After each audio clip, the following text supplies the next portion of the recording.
पुष्पाणि समर्पयामि।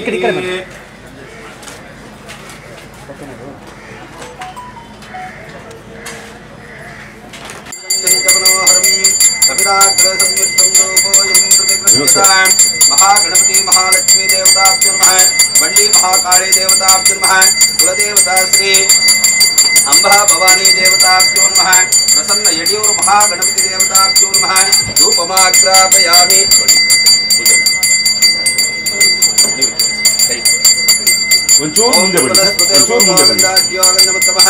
आग्रे सर्वदेवानां धूपोऽयं प्रतिगृह्यताम् आवाहितां वंडी महाकाली समेत सकल कुलदेवता इष्टदेवताभ्यो नमः। धूपमाग्रापयामि। महागणपति समेत सकल देवता पूजाक्यं समेत शारदा सरस्वती शृंगेरी जगन्माता समेत लोकमाता मनशंकरी पटालम्म देवी दुर्गा देवी समेत सकल देवता प्रीत्यर्थं नैवेद्यार्थे नारिकेल फल कदली फल काश्मीर फल नारंगी फल ब्रह्मणवपहरते एकदेव यजमानायस्तेजो ददाति कल्याणार्पदगात्राय कामितार्थप्रदायिने श्रीमद्वेङ्कटनाथाय श्रीनिवासाय मङ्गलम्। सर्वमङ्गलमाङ्गल्ये शिवे सर्वार्थसाधके शरण्ये त्र्यम्बके देवी महालक्ष्मी नमोऽस्तुते। तद्विष्णो परमं पदं तदा पश्यन्ति शूरयः दिवीव चक्षुरातवं सस्वमिन्दते विष्णोर्यत्परमं पदं राधादि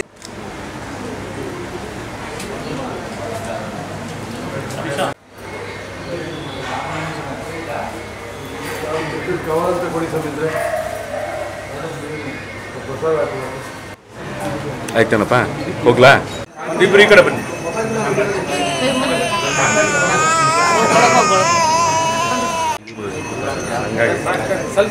ಸ್ವಲ್ಪ ಹಿಂದೆ ಬನ್ನಿ ಸ್ವಲ್ಪ ಮುಂದೆ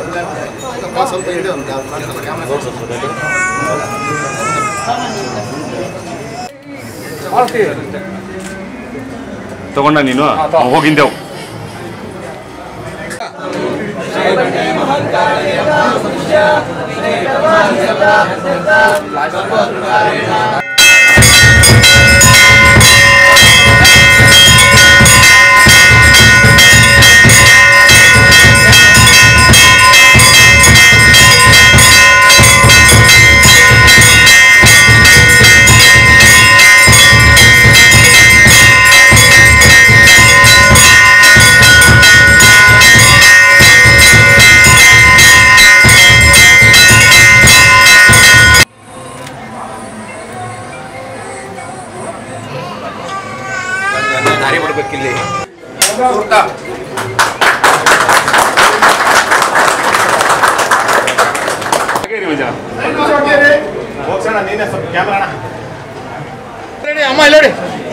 ಮನು ಒಂದು ಸ್ವಲ್ಪ ಜಾಗ ಕೊಡೋಣ ಸರ್. ರಮೇಶ್ ಸರ್ ಕೈ ಕೈ ಬನ್ನಿ ತಗೊಳ್ಳೋಣ.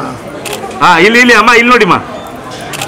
ಎಸ್ ರೆಡಿ ಅಮ್ಮ ಇಲ್ಲಿ ನೋಡಿ ನಾಯಕ ನಟ ಇವ್ರದ್ದು ಚೊಚ್ಚಲ ಸಿನಿಮಾ ನಾಯಕ ನಟನಾಗಿ ಈಗಾಗಲೇ ರಾಣಾ ಜೊತೆಗೆ ರಿಲೀಸ್ಗೆ ರೆಡಿ ಇರುವಂತಹ ವಿಷ್ಣುಪ್ರಿಯಾದಲ್ಲಿ ನಟನಾಗಿ ಅಭಿನಯಿಸಿರುವಂತಹ ನಿಹಾಲ್ ರಾಜ್ ಇದರಲ್ಲಿ ಪೂರ್ಣ ಪ್ರಮಾಣದ ನಾಯಕನಾಗಿ ಅಭಿನಯಿಸಿದ್ದಾರೆ. ಡೈರೆಕ್ಟರ್ ಸರ್ ಅವ್ರ ಕೈ ಹಿಡ್ಕೊಳ್ಳಿ ನೀವು ಸ್ವಲ್ಪ ಹಿಂದೆ, ಅವ್ರ ಮುಖ ಕಾಣಲ್ಲ ಅಮ್ಮ ಅವ್ರದ್ದು. ಹಾಗೆ ನಿಂತ್ಕೊಂಡ್ಬಿಡಿ, ಒಂದು ಗ್ರೂಪ್ ಫೋಟೋ ತಗೊಂಡು. ಪಾಂಥರ್ಸ್ ಕ್ರಿಯೇಟಿವ್ ಸಿನಿಮಾಸ್ನ ಮೊದಲನೇ ಪ್ರಾಡಕ್ಟ್ ಅಂತ ಅನ್ಕೊಂಡಿದ್ದೀನಿ ನಾನು.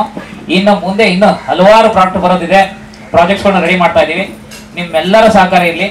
ಈ ಚಿತ್ರದ ಬಗ್ಗೆ ಹೇಳೋದಾದ್ರೆ ಇದು ಬೇಸಿಕಲಿ ಚಿಕ್ಕಮಗಳೂರು ಬೆಲ್ಟ್ನಲ್ಲಿ ನಡೆಯುವಂತಹ ಹಳ್ಳಿ ಮತ್ತು ಕಾಡಿಗೆ ನಂಟುಕೊಂಡಿರುವಂತಹ ಒಂದು ಸಣ್ಣ ಪ್ರದೇಶದಲ್ಲಿ ನಡೆಯುವಂತಹ ಒಂದು ಕಥೆ. ಇದು ಬಹಳಷ್ಟು ಸೂಕ್ಷ್ಮವಾದಂತಹ ವಿಚಾರಗಳನ್ನ ತಮ್ಮ ಮುಂದೆ ನಾವು ಪ್ರಸ್ತುತಪಡಿಸ್ತಾ ಇದ್ದೀವಿ. ಇದು ನನಗೆ ಬಹಳ ದಿವಸದಿಂದ ನನ್ನ ಮನಸ್ಸಲ್ಲಿತ್ತು.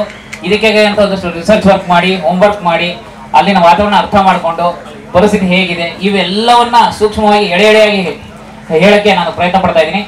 ಈ ಚಿತ್ರದ ನಾಯಕರಾಗಿ ನಮ್ಮ ನಿಹಾಲ್ ರಾಜ್ ಅವ್ರನ್ನ ನಾವು ಮೊಟ್ಟ ಮೊದಲ ಬಾರಿಗೆ ಹೀರೋ ಆಗಿ ಲಾಂಚ್ ಮಾಡ್ತಾ ಇದ್ದೀವಿ. ಇವರು ಈಗಾಗಲೇ ಸುಮಾರು ಚಿತ್ರಗಳಲ್ಲಿ ಕಲಾವಿದರಾಗಿ ನಟನೆ ಮಾಡಿದ್ದಾರೆ. ಥಿಯೇಟರ್ ಆರ್ಟಿಸ್ಟ್, ಮುಖ್ಯವಾಗಿ ನನಗೆ ಥಿಯೇಟರ್ ಆರ್ಟಿಸ್ಟ್ ಅಂದಾಗೆ ಅವರ ಸ್ಟ್ರೆಂತ್ ಗೊತ್ತಾಯ್ತು. ಹಾಗೆ ಬಹಳ ವರ್ಷದಿಂದ ನಮಗೆ ಪರಿಚಯ ಕೂಡ. ಅವರ ಹಾರ್ಡ್ ವರ್ಕ್, ಡೆಡಿಕೇಶನ್ ನಾವು ತೆರೆ ಮೇಲೆ ನೋಡೋದಿದೆ. ಹಾಗಾಗಿ ಈ ಚಿತ್ರದ ತಂಡಕ್ಕೆ ನಿರ್ಮಾಪಕರಾಗಿ ನನ್ನ ಶ್ರೀಮತಿಯವರು ರಂಜನಾ ಎಂ ಕುಮಾವತ್ ಹಾಗೂ ಸಹ ನಿರ್ದೇಶಕರಾದಂತಹ ಅರುಣಾ ರೆಡ್ಡಿ ಮೇಡಮ್ ಅವರಿದ್ದಾರೆ. ಜೊತೆಗೆ ಬಹಳಷ್ಟು ಟೆಕ್ನಿಕಲಿ ತಿಳ್ಕೊಂಡಿರುವಂತಹ ನಮ್ಮ DOP sir Vinod Bharati sir ಇದ್ದಾರೆ. ಸಾಹಿತ್ಯಕ್ಕೆ ಇದೆ. ಎಲ್ಲ ಹಂತದಲ್ಲೂ ಉತ್ತಮವಾದಂತಹ ಟೆಕ್ನಿಕ್ಸ್ಗಳನ್ನ ಹಾಕೊಂಡು ಒಂದು ತಂಡ ಕಟ್ಕೊಂಡು ಈ ಪ್ರಾಜೆಕ್ಟ್ ನಾವು ಲಾಂಚ್ ಮಾಡ್ತಾ ಇದೀವಿ. ಇದಕ್ಕೆ ತಮ್ಮೆಲ್ಲರ ಸಹಕಾರ, ಪ್ರೀತಿ, ಪ್ರೋತ್ಸಾಹ ಇರಲಿ. ಹಾಗೂ ಕನ್ನಡದ ಎಲ್ಲ ಮಕ್ಕಳು, ಕನ್ನಡ ತಾಯಿಯ ಎಲ್ಲ ಮಕ್ಕಳು ಈ ಚಿತ್ರವನ್ನು ಯಶಸ್ವಿಗೊಳಿಸಲಿ ಅಂತ ಹೇಳ್ತಾ ನಾನು 2 ಮಾತು ಮುಗಿಸ್ತೇನೆ. ಅಂತ 93 ಇಂದ ಕರೀತಾ ಇದ್ದಾರೆ. ನಾನು basically professional martial artist coach ಮತ್ತೆ martial arts player, international medalist. ನಾನು ಕರ್ನಾಟಕದಲ್ಲಿ 10 ಡಿಫ್ರೆಂಟ್ ಮಾರ್ಷಲ್ ಆರ್ಟ್ಸ್ ಅಲ್ಲಿ ಬ್ಲಾಕ್ ಬೆಲ್ಟ್ ಮಾಡಿರೋ ಫಸ್ಟ್ ಪರ್ಸನ್ ಫ್ರಮ್ ಕರ್ನಾಟಕ. ನಾನು ಕರಾಟೆ, ಟೈಕ್ವಾಂಡೋ, ಕಿಕ್ ಬಾಕ್ಸಿಂಗ್, ಬಾಯ್ ಥಾಯ್, MMA, ಜೂಡೋ, ಜುಜುತ್ಸು, ಹೆಕ್ಕಿಡೋ, ಕೆಂಡೋ ಟ್ರೈನ್ ಮಾಡಿದ್ದೀನಿ ನಾನು. ಕಳೆದ 30 ವರ್ಷಗಳ ಅನುಭವ ಇದೆ. 7 ಇಂಟರ್ನ್ಯಾಷನಲ್, 17 ಸಾರಿ national champion, Karnataka state coach ನಾನು. ಹಾಗಾಗಿ ನನ್ನ ಸ್ಟೇಟ್ ನಮ್ಮ ಕೋಚ್ ಪ್ಯಾಂಥರ್ ಅಂತ ಕರೀತಿದ್ರು. ಹಾಗೆ ಅದು ಗೊತ್ತ ಪ್ಯಾಂಥರ್ ಸತೀಶ್ ಕುಮಾರ್ ಆಗಿದೆ. ಇವತ್ತು ಪ್ಯಾಂಥರ್ಸ್ ಕಾಂಬ್ಯಾಟ್ ಕ್ಲಬ್ ಅಂತ ನಮ್ಮ ಜಯನಗರದಲ್ಲಿ ಒಂದು 5 ಬ್ರಾಂಚ್ ಇದೆ. ಸೇಮ್ ಟೈಮಲ್ಲಿ ಪ್ಯಾಂಥರ್ಸ್ ಕ್ರಿಯೇಟಿವ್ ಸಿನಿಮಾಸ್ನ ಅದೇ ಹೆಸರಲ್ಲಿ ಲಾಂಚ್ ಮಾಡ್ತಾ ಇದೀವಿ. ಇದು ನಮ್ಮ ಪುಣ್ಯ ಅಂತ ಅನ್ಕೊಂತೀವಿ ನಾವು. ನಿರ್ದೇಶಕರು ಟೈಟಲ್ಸ್ನೆಲ್ಲ ಒಳ್ಳೆ ಹೋಟೆಲ್ ಧ್ವನಿ ಆಗ್ಬೋದು, ಜೋಗಿ ಆಗ್ಬೋದು, ಜಾಕೆ ಆಗ್ಬೋದು, ಕೆಲವೊಂದು ಸಿನಿಮಾಗಳೆಲ್ಲ ನನಗೆ ಹೇಳೋದು. ಮತ್ತು ಈ ಪಿಕ್ಚರ್ ತುಂಬ ನ್ಯಾಚುರಲ್ ಆಗಿರುತ್ತೆ ಫೈಟ್ಸು. ನಾನು ಆದಷ್ಟು ತುಂಬ ಬೇರೆ ಥರ ಡಿಫ್ರೆಂಟ್ ಕೊಡೋದಕ್ಕೆ 100% ನಾನು ಕೊಡ್ತೀನಿ. ಯಾಕಂದ್ರೆ ನಿಹಾಲ್ ರಾಜ್ ಅವರು ಹೊಸ ಹೊಸ ಕಲಾವಿದರು ಬರಬೇಕು, ಇಂಡಸ್ಟ್ರಿಯಲ್ಲಿ ಒಳ್ಳೇದಾಗಬೇಕು. ಅವ್ರಿಗೆ ಒಳ್ಳೇದಾಗಲಿ. ಎಲ್ಲರಿಗೂ ತುಂಬ ಥ್ಯಾಂಕ್ಸ್. ಥ್ಯಾಂಕ್ ಯು ಮಾಸ್ಟರ್, ಧನ್ಯವಾದಗಳು. ಜೋರಾಗಿ ಮಾತಾಡಿ ಸರ್. ಮೊದಲಿಗೆ ಚಿತ್ರತಂಡಕ್ಕೆ ಶುಭಾಶಯಗಳು.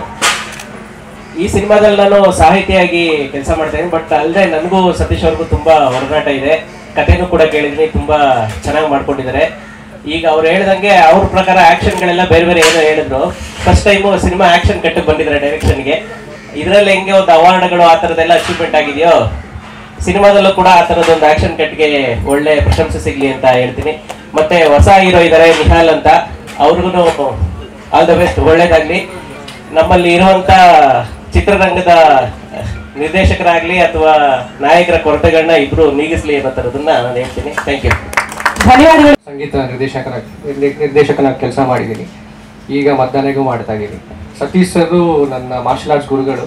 ಒಂದು 12 ವರ್ಷದಿಂದ ಅವ್ರ ಹತ್ರ ಪ್ರಾಕ್ಟೀಸ್ ಮಾಡ್ತಾ ಇದ್ದಾರೆ. ಸೊ ಅವರ ಸಿನಿಮಾ ಪ್ಯಾಷನ್ನು ತುಂಬ ಹಿಂದೆ ಹೋಗುತ್ತೆ.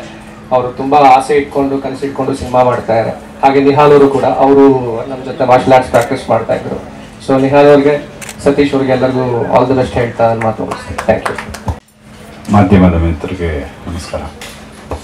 ಅಚಾನಕ್ ಆಗಿ ಏನು ಬಂದಿಲ್ಲ, ಈ ಸಿನಿಮಾದಲ್ಲಿ ಆ್ಯಕ್ಟ್ ಮಾಡ್ತಾ ಇದ್ದೀನಿ. ಅದರ ಪಾತ್ರ ಏನು ಅನ್ನೋದು ನನಗೂ ಗೊತ್ತಿಲ್ಲ. ಒಟ್ಟಿನಲ್ಲಿ ತುಂಬ ಇಂಪಾರ್ಟೆಂಟ್ ರೋಲ್ ಅಂತ ಹೇಳಿದ್ದಾರೆ. ಸೊ ಹಾಗಾಗಿ ಈ ಕಾರ್ಯಕ್ರಮದಲ್ಲಿ ನಾನು ಭಾಗಿಯಾಗಿದ್ದೀನಿ. ಒಟ್ಟಾರೆಯಾಗಿ ಕಳೆದ ಒಂದಷ್ಟು ತಿಂಗಳುಗಳ ಕಾಲ ಕನ್ನಡ ಸಿನಿಮಾಗಳಿಗೆ ಏನೋ ಒಂಥರ ಕೆಟ್ಟದಾಗಿತ್ತು ಅಂತ ಅಂದ್ಕೊಳ್ಳೋಣ. ಆದರೆ ಮೊನ್ನೆ ಭೀಮಾ ರಿಲೀಸ್ ಆದಮೇಲೆ ಮತ್ತೆ ಆಡಿಯನ್ಸ್ ಎಲ್ಲ ಗರಿಗೆದ್ರುಕೊಂಡು ಥಿಯೇಟ್ರಿಗೆ ಬರ್ತಾ ಇದ್ದಾರೆ. ಎಲ್ಲರೂ ಹೇಳ್ತಾರಲ್ಲ, ಸಿನಿಮಾ ಥಿಯೇಟ್ರಿಗೆ ಜನ ಬರ್ತಾ ಇಲ್ಲ ಅಂತ. ಸುಳ್ಳದು. ಸಿನಿಮಾ ಚೆನ್ನಾಗಿದ್ದರೆ ಜನ ಬರ್ತಾರೆ. ಸಕ್ಸಸ್ ಆದರೆ ಮತ್ತಷ್ಟು ಸಿನಿಮಾಗಳನ್ನ ನಾವು ಇಂಡಸ್ಟ್ರಿಗೆ ಕೊಡ್ಬೋದು ಅನ್ನೋದು ನನ್ನ ಅಭಿಪ್ರಾಯ. ಹಾಗಾಗಿ ಈ ಮಧ್ಯಾಹ್ನ ಕೂಡ ಅದೇ ನಿಟ್ಟಿನಲ್ಲಿ, ಅದೇ ದಾರಿಯಲ್ಲಿ ಸಾಗಲು, ಆನೆ ನಡೆದಿದ್ದೆ ದಾರಿ ಆಗಲಿ ಅಂತ ಈ ಟೀಮ್ಗೆ ನಾನು ಮತ್ತೊಮ್ಮೆ ವಿಶ್ ಮಾಡ್ತೀನಿ. All the best to the team. ಬೆಳಗ್ಗೆ ಬಂದು ದೇವ್ರ ನಮಸ್ಕಾರ ಮಾಡ್ಕೊಂಡು ಮಧ್ಯಾಹ್ನ ಒಂದು ಹುಡುಗನ ನೋಡ್ತೀನಿ. ತುಂಬ ಯಾರಿಗೂ ಗೊತ್ತಿಲ್ಲ ವಿಷಯ, ಅವನಿಗೆ ಗೊತ್ತು. ನಾನು ನಮ್ಮ ಅಪ್ಪು ಬಾಸ್ ಹತ್ರ ಒಂದ್ಸರಿ ಕರ್ಕೊಂಡೋಗಿದ್ದೆ ಏನೋ ವಿಷಯಕ್ಕೆ. ಆವಾಗ ಅವ್ರ ಬ್ಯಾನರಲ್ಲಿ ಇವನ್ನ ಪರಿಚಯ ಮಾಡಿಸ್ತೀನಿ ಅಂತ ಹೇಳಿದರು. ಅವಾಗ ಇವನು ಇದೆಲ್ಲ ಕಳಿಸುವಂಥ ಫೋಟೋಸ್ ಇವನೇ ಕಳಿಸ್ದ, ಪ್ರೊಫೈಲ್ ಎಲ್ಲ ಕಳಿಸುವಂಥ ಏನಪ್ಪ ಅಷ್ಟರಲ್ಲಿ ಕಳಿಸಿದ್ದ ಅವನ ಅದೃಷ್ಟ ಅಲ್ಲಾಗಬೇಕಾಗಿತ್ತು ಪ್ರೊಡ್ಯೂಸರ್ನು. ಹಾಗೆ ನಮ್ಮ ಮನೇಲಿ ಆಗ್ತಾನೆ. ದೇವ್ರು ಒಳ್ಳೇದು ಮಾಡಲಿ. ನಮ್ಮ ಬಾಸ್ ಆಶೀರ್ವಾದ ಒಂದು ಇದೆ. ಒಂದು ದೊಡ್ಡ ಹಿಟ್ಟಾಗಲಿ, ದೊಡ್ಡ ಹೀರೋ ಆಗಿ ಬೆಳೀಲಿ. ಸುಮಾರು ಜನ ಮನು ಎಲ್ಲ ನೋಡಿದ್ರೆ, ನಾನು ಕೆಲವು ಹೀರೋಗಳ ಜೊತೆ ಇದ್ದಾಗ ಎಲ್ಲ ಹೀರೋಗಳು ಆದರು ಸುಮಾರು ಜನ. ಹಂಗೆ ಅದೇ ರೀತಿ ಇವನು ದೊಡ್ಡ ಹೀರೋ ಆಗಿ ಏನು ಚಂದ್ರಣ್ಣ ಏನೆಲ್ಲ ಚಂದ್ರು ಅನ್ನಲಿ, ಗಾಂಧಿನಗರ ಏನು ಮಾಡೋಕ್ಕಾಗಲ್ಲ, ನಡೀತದೆ. ಅದನ್ನ ನೋಡ್ಕೊಂಡು ಹೋಗೋಣ. ನಾನು ಸಿಕ್ಕಾಪಟ್ಟೆ ಆಸ್ತಿ ಎಲ್ಲ ಬಂದು ಪಿಕ್ಚರ್ ಮಾಡಿ ಇರಲಿ, ಸಿಕ್ಕಾಪಟ್ಟೆ ಹಾಗೇನೆ ನಿನ್ನ ಜಮೀನು ಗಿಮೀನು ಮಾರಕ್ಕೋಗೋಣ. ಹುಷಾರಾಗಿ ಸಿನಿಮಾ ಮಾಡಿ ದೇವ್ರು ಒಳ್ಳೇದು ಮಾಡಲಿ. ಆ ಬಂಡೆ ಕಡಮ್ಮ ದೇವ್ರು ಒಳ್ಳೇದು ಮಾಡಲಿ, ದೊಡ್ಡ ಹಿಟ್ಟಾಗಲಿ ಸರ್. ಹೇಳ್ತಾರೆ Venkatesh. Thank you Chandra sir, ಧನ್ಯವಾದಗಳು. ನನ್ನ ಸಿನಿಮಾದಲ್ಲೂ ಆ್ಯಕ್ಟ್ ಮಾಡಿದ್ದಾರೆ ಅವರು, ಆ್ಯಕ್ಟ್ ಮಾಡಿಸಿದ್ದೀನಿ. ಇದು ಒಳ್ಳೆ ಕತೆ. ಚಿಕ್ಕಮಗಳೂರು ಬೆಲ್ಟಲ್ಲಿ ಒಂದು ಕಾಡು ಮಧ್ಯದಲ್ಲಿ ನಡೆಯೋ ಒಂದು ಕತೆ ಚೆನ್ನಾಗಿದೆ. ಅವ್ರಿಗೇನೋ ನಾನು ಒಳ್ಳೆದಾಗಿ ಗ್ರೀನ್ ಎಲ್ಲ ಚೆನ್ನಾಗಿ ತೋರಿಸ್ತೀನಿ ಅಂತ ನನ್ನ ಮಾಡಿದ್ದಾರೆ ಸಿನಿಮಾಟೋಗ್ರಾಫರ್ ಆಗಿ ಮಾಡಿಕೊಡ್ತೀನಿ. ಥ್ಯಾಂಕ್ ಯು ಅಂತ ಪ್ರೊಡ್ಯೂಸರ್ ಅಂತ ಮೆನ್ಷನ್ ಮಾಡಿರೋದು. ಏನೇ ಇರಲಿ ಎಲ್ರದ್ದು ಆಶೀರ್ವಾದ ನಮ್ಮ ಮೇಲಿರಲಿ, ಒಳ್ಳೇದಾಗಲಿ ಅಷ್ಟೇ. Thank you. ಅದರೊಟ್ಟಿಗೆ ನಮ್ಮ ಕೆ ಮುಂದೆ ಸರ್ ವಿಷ್ಣುಪ್ರಿಯಾದಲ್ಲಿ ಒಂದು ಒಳ್ಳೆ ಸೂಪರ್ ಆಗಿರೋ ಒಂದು ಕ್ಯಾರೆಕ್ಟರ್ ಪ್ಲೇ ಮಾಡಿಸಿ ನನ್ನ ಇಂಡಸ್ಟ್ರಿ ಕರ್ಕೊಂಡು ಬಂದಿದ್ದಾರೆ. ಅವರು ಥ್ಯಾಂಕ್ಸ್ ಹೇಳ್ತೀನಿ ನನ್ನ ಇಂಡಸ್ಟ್ರಿ ಕರ್ಕೊಂಡು ಬಂದಿರೋದಕ್ಕೆ. ರಮೇಶ್ ಸರ್ ನಂಗೆ ಸಪೋರ್ಟ್ ಮಾಡ್ಬೇಕಂತ ಡೇ ಒನ್ನಿಂದ ನಿಂತಿದ್ದಾರೆ, ಅವ್ರಿಗೂ ಸಹ ನಾನು ಧನ್ಯವಾದ ಹೇಳ್ತೀನಿ. ಸೇಮ್ ಟೈಮ್ ಡಿಫ್ರೆಂಟ್ ಆನಿಮೇಷನ್ ನಾನು ಪರಿಚಯ ಆದಾಗಿಂದ ನಿನ್ನ ಕೈಲಿ ಮಾಡಿಸ್ತೀನಿ ಅಂತ ನನ್ನ ಜೊತೆ ನಿಂತಿದ್ದಾರೆ, ಅವ್ರಿಗೂ ಥ್ಯಾಂಕ್ಸ್ ಹೇಳ್ತೀನಿ. ಪುನೀತ್ ಆರೆ ಸರ್ ದೊಡ್ಡ ಸಿನಿಮಾಗೆ ಸಾಂಗ್ ರೈಟ್ ಬಂದಿರೋಂಥ ಪುನೀತ್ ಸರ್ ಅವರು ಅಷ್ಟೇ. ನಾನು ಸರ್ ನಮ್ಮ ಸಿನಿಮಾ ಒಂದು ಆಲ್ಬಮ್ ಹಿಟ್ ಮಾಡಬೇಕು ಅಂತ ಹೇಳಿದೆ. ಒಂದೇಳಲ್ಲ 4 ಸಾಂಗು ನಿಮ್ಗೆ ಆಲ್ಬಮ್ ಹಿಟ್ ಮಾಡಿಸ್ಕೊಡ್ತೀನಿ ಅಂತ ಹೇಳಿದ್ದಾರೆ ನನಗೆ. Thank you sir. ಅದೆಲ್ಲ ಆದಮೇಲೆ ಈ ಹೊಸಬನ್ನ ಲಾಂಚ್ ಮಾಡೋ ಟೈಮಲ್ಲಿ ಎಲ್ಲರಿಗೂ ಬೇಕಾಗಿರೋಂಥ ಸಪೋರ್ಟು, ಮೀಡಿಯಾ ಸಪೋರ್ಟು ನೀವು ಬಂದಿದ್ದೀರ ನನಗೆ ಸಪೋರ್ಟ್ ಮಾಡೋದಕ್ಕೆ. ತಾಯಿ ಆಸ್ಥಾನದಲ್ಲಿ ನಿಮ್ಮ ಒಟ್ಟಿಗೆ ನನ್ನ ಮೋಷನ್ ಪೋಸ್ಟರ್ ರಿಲೀಸ್ ಮಾಡೋದು ನಂಗೆ ತುಂಬ ಹೆಮ್ಮೆ ಅನಿಸುತ್ತೆ. ಸಿನಿಮಾ ಕಥೆ ಬಗ್ಗೆ ಎಲ್ಲ ಹೇಳಿದ್ದಾರೆ, ಆದರೆ ನಾನು ಒಂದು ಹೇಳಬೇಕು ಅಂದರೆ ನನ್ನ ಪರ್ಸ್ನಲ್ ಆಗಿ ಸಿನಿಮಾ ಮಾಡಬೇಕು ಅನ್ನೋ ತುಂಬ ವರ್ಷದಿಂದ ಕನಸಿದೆ. ಸುಮ್ಮನೆ ಬಂದು ಮಾಡ್ಬಿಡೋಣ ಹೋಗ್ಬಿಡೋಣ ಥರ ಬಂದಿಲ್ಲ. ಮಾಡ್ತೀನಿ, ಕೊಡ್ತೀನಿ ಸಿನಿಮಾ ಅಂತಲೇ ಬಂದಿರೋದು. ಹಿಟ್ ಮಾಡ್ತೀವಿ ಆ ಥರನೇ ಬಂದಿದ್ದೀನಿ. Thank you. ನಿಮ್ಮ ಸಪೋರ್ಟ್ ಹೀಗೆ ಇರಲಿ, ಒಳ್ಳೆ ಸಿನಿಮಾ ಅಂತೂ ಬಂದೇ ಬರುತ್ತೆ. Thank you. ತುಂಬ ಖುಷಿ ಆಯಿತು. ನಮ್ಮ ನಿರ್ದೇಶಕರು ಸತೀಶ್ ಮಾಸ್ಟ್ರು ತುಂಬ ಒಳ್ಳೆಯವರು. ಪ್ರತಿಯೊಂದು ವಿಷಯದಲ್ಲೂ ಬಂದು ಕೇಳ್ತಾರೆ. ನಾನು ಪ್ರತಿಯೊಂದು ಕೇಳಬೇಕಾದ್ರೂ ಒಂದು ಎಚ್ಚರಿಕೆಯಿಂದ ಹೇಳ್ತೀನಿ, ಹುಷಾರ ಮಾಡಿ ಮಾಸ್ಟ್ರೆ, ಎಚ್ಚರಿಕೆಯಿಂದ ಮಾಡಿ. ಏನಾರೋ ಸಲಹೆ ನಂದಿದ್ದರೆ ಕೇಳಿ ಅಂತ ಹೇಳಿದ್ದೀನಿ. ಅವ್ರು ಯಾವಾಗ ಅವ್ರಿಗೆ ಬೆನ್ನಿಂದ ಇರ್ತಿರ್ತೀನಿ. ನಮ್ಮ ನಿಹಾಲು ರಂಗಭೂಮಿ ಕಲಾವಿದ, ಒಳ್ಳೆ ಆರ್ಟಿಸ್ಟು. ನಮ್ಮ ಚಿತ್ರದಲ್ಲಿ ವಿಷ್ಣುಪ್ರಿಯ ಸಿನಿಮಾದಲ್ಲಿ ಮೇಜರ್ ಪಾತ್ರ ಮಾಡೋಣ. ಆ ಸಿನಿಮಾ ರಿಲೀಸ್ ಆದರೆ ಅವ್ನಿಗೆ ಒಳ್ಳೆ ಹೆಸರು ಬರುತ್ತೆ, 100% ಎರಡನೇ ಮಾತಿಲ್ಲ. ಇವತ್ತಿನ ಚಿತ್ರರಂಗದ ತುಂಬ ಸಿನಿಮಾಗಳು ಬರ್ತಾ ಇದೆ, ಒಳ್ಳೆ ಸಿನಿಮಾಗಳು ಬರ್ತಾ ಇದೆ. ಆದರೆ ತಲುಪ್ತಾ ಇಲ್ಲ ಜನಗಳಿಗೆ. ಮಾಸ್ಟ್ರು ನಿಧಾನಕ್ಕೆ ಯೋಚನೆ ಮಾಡಿ ಎಲ್ಲ ಟೆಕ್ನಿಷಿಯನ್ಗೂ ನಾನು ಅದೇ ಹೇಳಿದ್ದೀನಿ, ಸಂಬಳಗಳು ಕೊಟ್ಕೊಳ್ಳಿ, ಯಾರಿಗೂ ಅವ್ರವ್ರ ಪೇಮೆಂಟ್ ಕೊಡೋಕೆ ಹೋಗ್ಬೇಡಿ, ನೀವು ಹುಷಾರಾಗಿರ್ರಿ. ಚಿತ್ರರಂಗ ಉಳಿಬೇಕು, ಹೊಸವರು ಬರಬೇಕು, ಸಿನಿಮಾ ಚೆನ್ನಾಗಾಗಬೇಕು ಅಂತ ನನ್ನ ಆಸೆ. ಯಾಕೆಂದರೆ ಒಬ್ಬ ನಿರ್ಮಾಪಕ ಒಬ್ಬನೇ ಕೊನೆಗೆ ಜವಾಬ್ದಾರಿ ತಗ್ತಾನೆ, ಇನ್ನೆಲ್ಲರೂ ಅವ್ರವ್ರ ಸೇಫ್ಟಿ ನೋಡ್ಕೊಳ್ತಾರೆ. ನಾನು ಮಾಸ್ಟ್ರಿಗೆ ಪದೇ ಹೇಳಿದ್ದೀನಿ, ಸಿನಿಮಾಗೆ ಎಷ್ಟು ಬೇಕೋ ಅಷ್ಟು ಖರ್ಚು ಮಾಡಿ, ಯೋಚನೆ ಮಾಡಿ, ಎಲ್ಲದಕ್ಕೂ ಒಂದು ಪ್ರೋಗ್ರಾಮ್ ಮಾಡ್ಕೊಂಡು ನಿಮ್ಮ ಜೊತೆ ನಾನು ಇರ್ತೀನಿ ಅಂತ ಹೇಳಿದ್ದೀನಿ. ಇಡೀ ಟೀಮ್ ಚೆನ್ನಾಗಿದೆ, ಒಳ್ಳೇದಾಗಲಿ, ಅವರಿಂದ ನಾವಾಗಲಿ ಇರ್ತೀನಿ ಅಂತ ಹೇಳಿ ಈ ತಾಯಿ ಆಶೀರ್ವಾದ, ಒಳ್ಳೊಳ್ಳೆ ಸಿನಿಮಾಗಳು ಪೂಜೆ ಆಗಿದೆ, ಒಳ್ಳೊಳ್ಳೆ ಹಿಟ್ಟಾಗಿದೆ. ಏನು ನಿಹಾಲು ಕಾನ್ಫಿಡೆನ್ಸ್ ಇಟ್ಟಿದೆ ಈ ಸಿನಿಮಾ ಹಿಟ್ಟಾಗಲಿ ಅಂತಲೇ ನಾನು ಆ ತಾಯಿ ಭಗವಂತನ ಪ್ರಾರ್ಥನೆ ಮಾಡ್ತೀನಿ. ಅವನು ನಮ್ಮ ಹುಡುಗ ಅಲ್ಲ, ಅವನೊಬ್ಬ ಕಲಾವಿದ. ಎಂಥದ್ದವರು ನಮ್ಮನ್ನು ಬಿಟ್ಟು ನಮ್ಮಲ್ಲಿ ಎತ್ಕೊಂಡ್ಬಿಡ್ತಾರೆ. ಎಲ್ಲರೂ ಬೆಳೀಲಿ, ಎಲ್ಲರೂ ಒಳ್ಳೇದಾಗಲಿ. ಇಲ್ಲಿ ಎಲ್ಲರೂ ಪ್ರೊಡ್ಯೂಸರ್ ಆಗಲಿ ನಾನು ಹೇಳ್ತೀನಿ, ಪ್ರೊಡ್ಯೂಸರ್ ಆಗಿ ಎಲ್ಲ ಬೆಳೆದು ಎಲ್ಲರೂ ಒಂದೊಂದು ಒಳ್ಳೆ ಸಹಾಯ ಮಾಡಲಿ, ಚಿತ್ರರಂಗಕ್ಕೆ ಒಳ್ಳೇದಾಗಲಿ. ಆ ತಾಯಿ ಎಲ್ಲರಿಗೂ ಒಳ್ಳೇದು ಮಾಡಲಿ ಅಂತ ನಾನು ನಮ್ಮ ಬಂಡೆ ಮಕ್ಕಳ ತಾಯಿಲಿ ಪ್ರಾರ್ಥನೆ ಮಾಡ್ತೀನಿ. ಒಳ್ಳೇದಾಗಿ ಅನ್ನಿಸ್ತು. ಈಗ ಆಡಿಯನ್ಸ್ಗಳಿಗಾಗಿ ಒಂದು ಅದ್ಭುತವಾದ ಸಿನಿಮಾ ಮಾಡ್ಬೇಕಂತ ನಿರ್ಧಾರ ಮಾಡಿ ಸಿನಿಮಾಗೆ ಬಂದಿದ್ದೀನಿ ಸರ್. ಸರ್ ನಾನು ಈ ಸಿನಿಮಾ ರಂಗಕ್ಕೆ ಬರಕ್ ಮುಂಚೆ ನಾನು ಪ್ರೊಫೆಷನಲ್ ಮಾರ್ಷಲ್ ಆರ್ಟಿಸ್ಟ್ ಆಗಿದ್ದಾಗ ನಾನು ಸಿನಿಮಾ ಸ್ಟಂಟ್ ಕೊರಿಯೋಗ್ರಾಫರ್ ಆಗ್ಬೇಕಂತ ತುಂಬಾ ಕನಸಿಟ್ಟುಕೊಂಡಿದ್ದು. ಸುಮಾರಷ್ಟು ತಯಾರಿನೂ ಮಾಡಿದ್ದೆ ನಾನು, ಕಾರಣಾಂತರಗಳಿಂದ ಅಲ್ಲಾಗ್ಲಿಲ್ಲ. ಬಟ್ ನಾನು ಈ ಸಿನಿಮಾ ಇಂಡಸ್ಟ್ರಿಗೆ ಬರಲೇಬೇಕು ಅಂತ ನಿರ್ಧಾರ ಮಾಡಿದಾಗ ನಾನು ನಿರ್ದೇಶಕನಾಗಿ ಬರ್ತೀನಿ ಅಂತ ಡಿಸೈಡ್ ಮಾಡಿದೆ. ಆಗ ನಾನು LV ಪ್ರಸಾದ್ ಇಂದ ಚೆನ್ನೈ ಮತ್ತೆ ಬೆಂಗಳೂರು ಕ್ಯಾಂಪಸ್ ಇಂದ ನಾನು ಡಿಪ್ಲೊಮಾ ಇನ್ ಫಿಲ್ಮ್ ಮೇಕಿಂಗ್ ಮಾಡ್ಕೊಂಡಿದ್ದೀನಿ. ನನ್ನ qualification actually MA BEd MPhil PhD ಮಾಡ್ತಾ ಇದ್ದೀನಿ. ಈಗ ಮೈಸೂರು ಸ್ಟಾರ್ಟ್ ಮಾಡ್ತಾ ಇದ್ದೀನಿ. ಟೆಕ್ನಿಕಲಿ ಸಿನಿಮಾ ಬಗ್ಗೆ ತಿಳ್ಕೊಬೇಕನ್ನೋ ಉದ್ದೇಶದಿಂದ diploma in film making course ಮುಗಿಸ್ಕೊಂಡು ಬಂದು ಸಣ್ಣದಾಗಿ ಅದ್ರ ಡಿಟೇಲಿಂಗ್ ಬಗ್ಗೆ ಹೋಮ್ವರ್ಕ್ ಮಾಡ್ತಾ ಪ್ರಾಕ್ಟೀಸ್ ಮಾಡ್ತಾ ಬಂದದ್ದು ಸರ್. ಇದು ಆರ್ಟ್ ಅಂದಾಗ ನನಗನ್ಸಿದ್ದು, ನಾನು ಹೀಗೆ ಕಾಂಪಿಟೇಷನ್ ಅಂತ ಹೋಗಿದ್ದೆ ಚಿಕ್ಕಮಗಳೂರು ಕಡೆ. ಆ ವಾತಾವರಣ ನಾನು ನೋಡಿದೆ, ನಾನು ಆಕ್ಚುಲಿ ತುಂಬಾ ಹತ್ತಿರದಿಂದ ಸೂಕ್ಷ್ಮವಾಗಿ ನೋಡಿದೆ. ನಾನು ಸಾಹಿತ್ಯದ ವಿದ್ಯಾರ್ಥಿ ಆಗಿರೋದ್ರಿಂದ ಅಲ್ಲಿನ ಜನ ಸಂಸ್ಕೃತಿ, ಅಲ್ಲಿನ ಆಚಾರ ವಿಚಾರಗಳು, ಊಟ ವಸತಿ, ಅಲ್ಲಿನ ಪ್ರತಿಯೊಂದು ಸೂಕ್ಷ್ಮ ಗಮನಿಸ್ತಾ ಬಂದಿದ್ದೆ. ಇದು ಹಾಗೆ ನೋಡ್ತಿದ್ದಾಗ ವ್ಯವಸ್ಥೆನ ಅಲ್ಲಿದ್ದನ್ನೆಲ್ಲ ಗಮನಿಸಿದ್ದೆ. ಇದು ನನ್ನ ಮನಸ್ಸಲ್ಲಿ ಏನೋ ಒಂದು ವಿಚಾರವಾಗಿ ಕಾಡ್ತಾ ಇತ್ತು. ಈ ವಿಚಾರದವಾಗಿ ಒಂದು ಸಿನಿಮಾ ಮಾಡಿ ನಾನು ತಿಳಿಸ್ಬೋದಲ್ಲ ಅಂತ ಒಂದು ಭಾವನೆ ನನ್ನಲ್ಲಿ ಮೂಡಿದಾಗ ಈ ಕಥೆನ ಬರೆದೆ ಸರ್. ನಾನು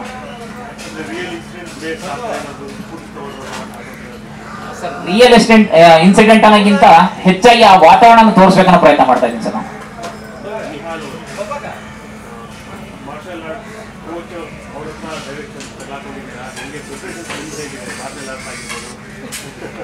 ಸರ್, ಮಾರ್ಷಲ್ ಆರ್ಟ್ಸ್ ಅಂದ್ರೆ ನಾನು ಕಲಿತಾ ಇರೋದು ಪ್ರೊಫೆಷನಲ್ ಆಗಲ್ಲ, ಸಿನಿಮಾ ಗೇಮ್ಸ್ ಯಾವ ತರ ಬೇಕೋ ಆ ತರ ಅವ್ರ ನಾನು ಪ್ರಾಕ್ಟೀಸ್ ಮಾಡ್ತಾ ಇದ್ದೀನಿ.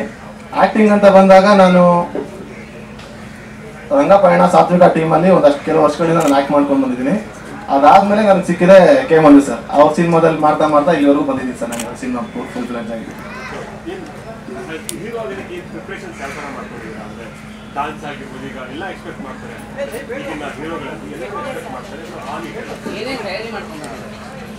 ಸರ್, ಮೊದಲನೇದಾಗಿ ಆಕ್ಟಿಂಗ್ ಆಗಿ ಇವಾಗ ಹೇಳಿದ್ದೀನಿ, ನಾನು ರಂಗೋಲಿ ಮಾಡ್ಕೊಂಡು ಬಂದಿದ್ದೀನಿ ಅಂತ. ಸ್ಟಂಟ್ಗೋಸ್ಕರ ನಮ್ಮ ಸತೀಶ್ ಸರ್ ನನ್ನ ದಿನಬೆಳಗಾದ್ರೆ ನನ್ನ ಟ್ರೈನ್ ಮಾಡ್ತಾರೆ. ನನ್ನ ಬಾಡಿ ಸಹ ಅಷ್ಟೇ, ನಾನು ಎಷ್ಟು ಫಿಟ್ನೆಸ್ ಆಗಿರ್ಬೋದು, ಸಿನಿಮಾದಲ್ಲಿ ಫ್ರೇಮಲ್ಲಿ ಹೇಗೆ ಕಾಣಿಸ್ಬೇಕು ಅಂತ ಕರ್ನಾಟಕ ಫಿಟ್ನೆಸ್ ಅಕಾಡೆಮಿ ನನ್ನ ಗೈಡ್ ಮಾಡ್ತಾ ಇದೆ. ಅವರೇ ನನ್ನ ಕಂಪ್ಲೀಟ್ ಆಗಿ ಟ್ರೈನ್ ಮಾಡ್ತಿದ್ದೆ ಸರ್ ಪ್ರತಿಯೊಂದರಲ್ಲೂ. Thank you sir. ನಾವಿದ್ರು ಕೂಡ ಸಾಥ್ ನೀಡ್ತಿದ್ದಾರೆ. ನಿಮ್ಮೆಲ್ಲರ ಪ್ರೋತ್ಸಾಹ ಸಿನಿಮಾ ತಂಡದ ಮೇಲೆ ಇರಲಿ. ನಮ್ಮ ಮೋಷನ್ ಪೋಸ್ಟರ್ ಅನ್ನ ಬೆಂಬಲಿಸಿ, ಸಿನಿಮಾ ಬಂದ ದಿನಗಳಲ್ಲಿ ಸಿನಿಮಾದ ಹಾಡುಗಳು ಟೀಸರ್ ನ ಕೂಡ ಬೆಂಬಲಿಸಿ ಅಂತ ಕೇಳ್ಕೊತಿದ್ದೇನೆ. Thank you so much. ಧನ್ಯವಾದಗಳು.